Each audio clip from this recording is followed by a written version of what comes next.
Bismillahirrahmanirrahim.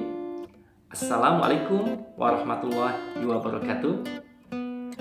Salam bahagia.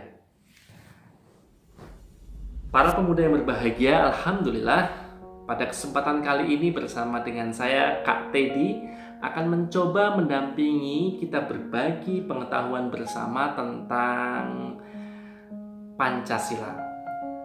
Ini adalah episode tentang pembelajaran Pancasila, kewarganegaraan, dan pendidikan anti korupsi dengan judul hari ini adalah Pancasila sebagai sistem filsafat. Teman-teman yang berbahagia, pada kesempatan kali ini kita akan membahas 5 subtema Pancasila sebagai sebuah sistem filsafat. Yang pertama tentu kita akan belajar tentang apa itu filsafat. Yang kedua, apa itu sistem. Tentu kedua ini dihubungkan dengan Pancasila sebagai filsafat dan sebagai sistem. Yang ketiga, kita akan belajar manfaat berfilsafat, baik dari negara sendiri kita, Indonesia, ataupun belajar dari negara tetangga. Manfaat berfilsafat dalam kehidupan berbangsa dan bernegara itu apa? Yang keempat, kita akan belajar tentang secara naluri, secara fitrah, itu setiap manusia ternyata tidak lepas dari kegiatan berfilsafat. Dan tentu yang terakhir, yang kelima, kita akan belajar sebuah kesimpulan bahwa Pancasila sebagai sebuah sistem filsafat. Baiklah, para pemuda hebat Indonesia yang berbahagia, bahasan yang pertama tentang makna dari filsafat itu sendiri apa? Filsafat itu adalah ternyata sebuah pembelajaran, sebuah bidang ilmu yang senantiasa ada dan menyertai kehidupan kita manusia. Jadi manusia itu berpikir, ada kehendak, ada rasa, ada karsa, dan kemudian mereka cenderung berpikir menemukan sesuatu hal. Dan inilah kemudian dalam kehidupan senantiasa berfilsafat. Dari segi bahasa ada 2 yang kita pelajari hari ini, yaitu dari bahasa Arab ternyata. Falsafah. Di dalam Arab ada kata falsafah. Nah, menurut Al-Farabi, seorang ahli filsafat, bahwa falsafah itu apa? Falsafah itu adalah sebuah ilmu pengetahuan tentang alam dan bagaimana hakikat yang sebenarnya. Contoh misalkan tentang makanan. Nah, kita tahunya makanan itu adalah sebuah benda yang bisa dimakan. Tapi kalau kemudian kita lebih dalam makna hakikatnya apa, ternyata ada orang yang kemudian berpikir menemukan, oh, makanan itu mengenyangkan. Ada lagi yang kemudian mampu menemukan, oh, ternyata makanan itu tidak hanya mengenyangkan, tetapi mampu membuat badan kita sehat. Dan kemudian level selanjutnya, oh, makanan itu punya manfaat, yaitu mampu, setelah badan kita sehat, mampu menggerakkan tubuh kita sehingga tubuh kita berenergi dan mampu bergerak, melakukan pekerjaan-pekerjaan yang tentu bermanfaat. Nah, inilah perumpamaan tentang menemukan makna dari sebuah wujud, menemukan hakikat yang sebenarnya. Wujudnya makanan, tapi hakikatnya mengenyangkan, menyehatkan, bisa membuat memunculkan energi untuk beraktivitas. Oke. Dari segi bahasa Yunani, kita mampu melihat ada 2 kata filsafat ini, yaitu dari segi kata philein yang artinya cinta dan sophos yang artinya hikmah, kebijaksanaan. Jadi secara harfiah bahwa maknanya adalah cinta kebijaksanaan. Sebuah hasrat untuk mengetahui kebenaran sejati, cinta sejati. Nah, teman-teman, semua, jadi secara istilah bagaimana? Secara istilah, filsafat itu sendiri adalah sebuah hasil pemikiran manusia yang kritis, mendalam pada intinya, yang membahas secara menyeluruh sampai pada menemukan hakikat yang sebenarnya sesuai dengan kenyataan. Itulah filsafat. Dihubungkan dengan Pancasila, maka Filsafat Pancasila itu adalah pembahasan mengenai Pancasila secara menyeluruh sampai pada hakikat inti yang terdalam. Menurut Noto Nagoro tahun 96 menyampaikan filsafat Pancasila itu secara pengertian dibagi menjadi dua segi. Yang pertama, segi objek formal. Apa itu? Segi objek formal, Pancasila sebagai filsafat adalah sebuah pengetahuan terdalam yang merupakan hakikat Pancasila, bersifat esensial, abstrak, umum, universal, tetap, dan tidak berubah. Itu secara formal, objek formal. Secara objek material, Pancasila itu adalah sebuah sistem pemikiran yang rasional, sistematis, mendalam, dan menyeluruh tentang hakikat bangsa, negara, dan masyarakat Indonesia yang nilai-nilainya telah digali sejak zaman dahulu kala dari bangsa Indonesia sendiri. Itu secara objek material. Jadi isinya ternyata digali dari bangsa kita sendiri. Nah, teman-teman, itu bagian pertama tentang filsafat dan Pancasila. Sekarang kita masuk ke bagian kedua tentang sebuah sistem. Apa itu sistem? Sistem mengandung 5 unsur yang nanti kita kaitkan juga dengan apakah Pancasila sebuah sistem. Baik, teman-teman semuanya, ada 5 unsur apa saja. Yang pertama adalah dikatakan sebuah sistem. Kalau boleh diibaratkan, sistem itu adalah sebuah mesin. Sebuah mesin di sebuah pabrik tentu terdiri dari banyak bagian, dan masing-masing bagian saling mendukung kerjasamanya, tidak ada yang saling bertentangan, dan kemudian sistem itu, mesin itu mengarah pada satu tujuan yang sama, meskipun mungkin pekerjaannya berbeda-beda, tapi mereka saling berkaitan, saling sinergi, dan menghasilkan sesuatu yang sama. Nah, kaitannya dengan sistem dan Pancasila ini kita bedah satu persatu. Ada 5 poin sistem dan Pancasila. Yang pertama adalah sistem itu adalah satu kesatuan yang utuh dari unsur-unsurnya. Jadi unsur-unsur pendukungnya membuat satu kesatuan yang utuh. Demikian pula dalam Pancasila. Ini sebagai satu kesatuan yang tidak bisa dipisah-pisahkan satu dengan yang lainnya. Kemudian yang kedua adalah Pancasila sistem itu bersifat konsisten, koheren, saling berhubungan, dan tidak kontradiktif satu dengan yang lainnya. Di dalam Pancasila dikatakan sebuah sistem. Kenapa bisa? Karena di Pancasila itu runtut. Ada makna yang terkandung di dalamnya, saling berkaitan, tidak saling bertolak belakang.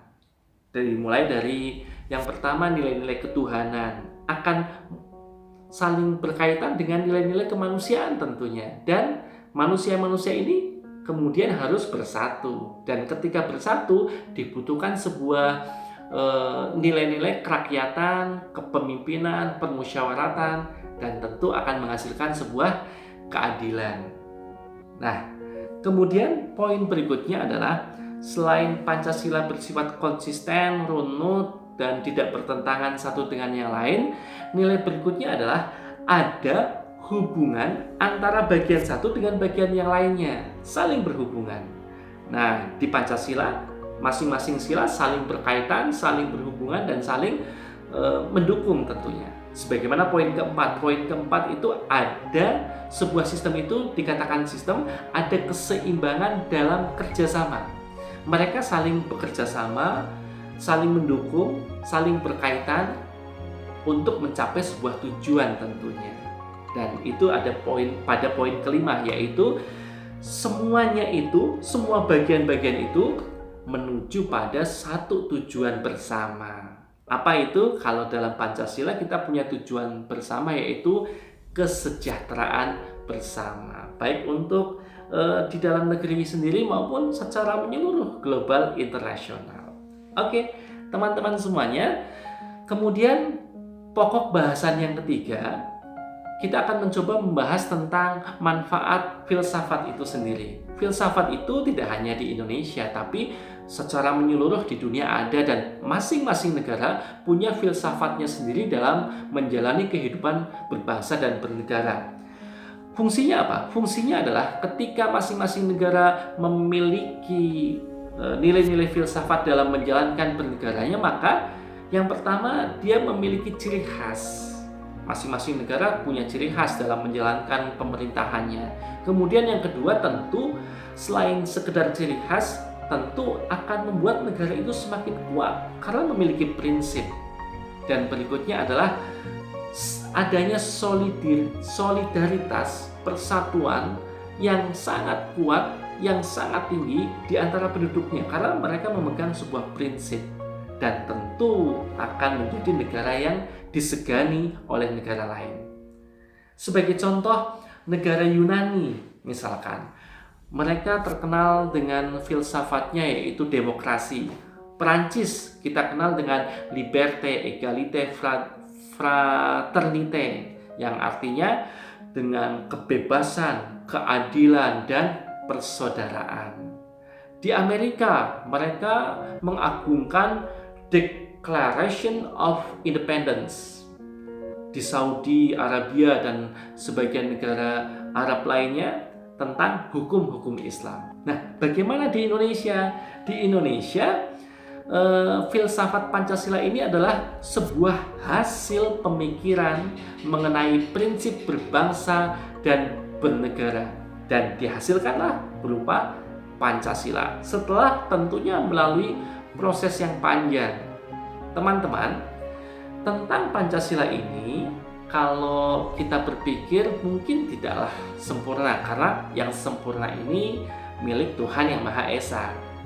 Namun ini sebagai sebuah hasil pemikiran, Pancasila ini layaklah, beranilah kita bandingkan dengan, kita sandingkan dengan pemikiran-pemikiran dunia lainnya seperti liberalisme, komunisme, dan lain-lain.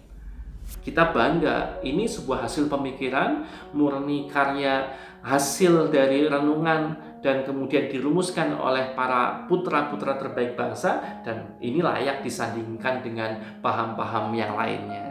Maka kita sebagai generasi pemuda harus bangga mempertahankan Pancasila dan menjalankan Pancasila dalam kehidupan kita sehari-hari. Para pemuda yang berbahagia, bab 4, bahasan keempat adalah kenapa sih Pancasila ini harus menjadi sebuah filsafat? Karena pada hakikatnya manusia itu secara naluri itu pasti tidak akan terhindar dari kegiatan berfilsafat. Kenapa? Karena manusia itu dikaruniai akal, dikaruniai budi, hasrat, kolbu, sehingga kita memiliki potensi berpikir, merenungkan sesuatu. Contoh, ketika Anda berpikir bahwa dalam kehidupan ini yang penting adalah materi, sebuah esensial dan mutlak materi, maka kita sedang berfilsafat, kita seorang materialisme. Ketika kita berpikir, contoh lagi, bahwa kebenaran ilmu pengetahuan itu berasal dari rasio manusia, hasil pemikiran manusia, maka kita sedang berfilsafat rasionalisme. Ada lagi ketika Anda berpikir bahwa hidup ini yang terpenting adalah kenikmatan, kepuasan lahiriah, maka kita sedang berfilsafat tentang nilai-nilai hedonisme. Atau ada lagi orang yang berpandangan bahwa dalam hidup bermasyarakat atau bernegara yang diutamakan adalah kebebasan individu yang terpenting. Maka kita sedang berfilsafat individualisme atau liberalisme. Nah, teman-teman semuanya, kegiatan berfilsafat ini tidak terlepas dari kita manusia, karena tadi secara naluri kita itu punya akal budi dan kemudian punya potensi berpikir. Nah, alhamdulillah negeri kita Indonesia, para pendahulunya kemudian sudah mulai berpikir, merumuskan nilai-nilai apa yang dimiliki oleh negeri ini secara menyeluruh, secara mendalam. Nah, tadi kan pengertian filsafat seperti itu, maka akhirnya mampu merumuskan sebuah filsafat untuk kehidupan berbangsa dan bernegaranya, yaitu Pancasila. Kita patut bangga dengan apa? Dengan memahami nilai-nilainya, meresapi, dan kemudian yang terpenting adalah menjalankan dalam kehidupan berbangsa dan bernegara. Jangan sampai ditinggal. Baik teman-teman, sebagai sebuah kesimpulan akhir, pokok bahasan yang kelima adalah kita yakinkan kembali bahwa Pancasila yang dimiliki negeri kita tercinta ini, Indonesia, adalah sebagai sebuah sistem filsafat. Yang pertama adalah kehadiran Pancasila, keberadaan Pancasila itu disahkan secara formal di dalam pembukaan Undang-Undang Dasar 1945 dalam alinea keempat disebutkan di sana. Jadi secara hukum ada di sana. Kemudian teman-teman semuanya, kelima sila yang ada dalam Pancasila itu membentuk satu kesatuan yang utuh. Yang ketiga, keberadaan Pancasila ini mutlak. Kenapa? Karena Pancasila ini lahir dari adat istiadat, budaya, dan nilai-nilai religi bangsa sejak zaman dahulu kala. Maka ini sebuah hasil pemikiran yang kemudian dirumuskan oleh para pendahulu dengan sangat luar biasa. Dari segi epistemologis, Pancasila ini menggunakan metode penelitian ilmiah, yaitu metode induksi dari khusus dibuat menjadi sebuah hal yang umum, sehingga memang ini bersifat ilmiah dari sebuah yang universal dan juga objektif. Nah, ini ilmiah teman-teman semuanya. Dari segi aksiologis, manfaat dari nilai Pancasila ini mampu memberikan nilai untuk mempersatukan bangsa Indonesia dan juga sebagai acuan moral bangsa Indonesia dalam kehidupan berbangsa, bernegara, dan bermasyarakat. Dan yang terakhir teman-teman semuanya, Pancasila sebagai filsafat ini akan mampu memberikan ciri khas yang khusus dan tidak ada filsafat lain di negeri kita sebagaimana halnya materialisme, liberalisme, sosialisme, dan lain-lain. Nah, hal ini disebutkan karena kenyataan objektifnya adalah secara ilmiah juga bahwa Pancasila adalah sesuatu yang secara objektif mampu dibuat dan ini ilmiah. Jadi ini sebagai ciri khas bangsa Indonesia. Baik, para pemuda yang berbahagia, pemuda Indonesia yang luar biasa, inilah sekilas bahasan tentang Pancasila sebagai sistem filsafat. Tentu bahasan yang singkat di video ini tidak bisa menggambarkan yang sangat dahsyat tentang Pancasila. Nah, karena ini Pancasila sesuatu yang sangat dahsyat dimiliki negeri ini. Teman-teman yang berbahagia, para pemuda yang luar biasa, mudah-mudahan kajian ini, video ini bisa mengingatkan kembali kepada kita semua untuk terus memegang teguh Pancasila sebagai nilai-nilai berbangsa dan bernegara, dan kita harapannya Indonesia semakin jaya, semakin maju, semakin sukses dengan kehadiran kita para pemuda yang memegang teguh nilai-nilai Pancasila. Salam Pancasila. Terima kasih atas perhatiannya. Salam bahagia. Wassalamualaikum warahmatullahi wabarakatuh.